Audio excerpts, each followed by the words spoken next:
ফজরের নামাজ হোক বা যে কোনো ফরজ নামাজ, ফজরের নামাজ বা যে কোনো ফরজ নামাজ পুরুষদের জন্য, আপনারা পুরুষ না তো পুরুষদের জন্য মসজিদে গিয়ে জামাতের সাথে নামাজ পড়া ওয়াজিব।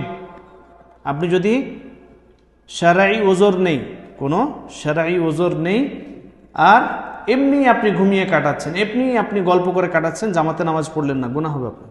কারণ জামাতের সাথে পুরুষদের জন্য নামাজ পড়া মসজিদে, আবার বাড়িতে নয়। আপনি ভাবছেন যে আমি 3-4 জন মিলে একসাথে ঘরে রুমের ভেতরে জামাত করে পড়লাম, জামাত হয়ে গেল, না, ওইটা জামাত না। মুসলিমদের জামাতে এসে মসজিদে এসে নামাজ পড়তে হবে, এটা হচ্ছে ওয়াজিব।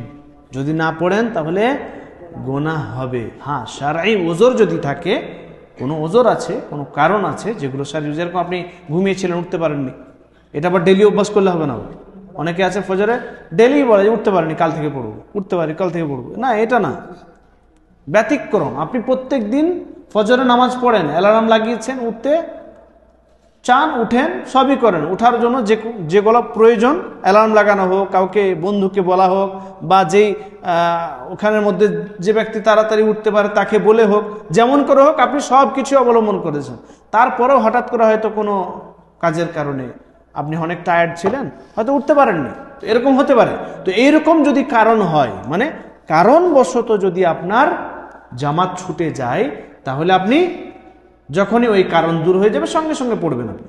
এরকম নয় যে আপনি জোহরে ছুটে গেল, চলো এখন কাজে চলে গেলাম, আসরের সময় মাগরিবের সময় পড়বো, জোহরের সময় পড়বো, না, এটা না, এটা করা যাবে না।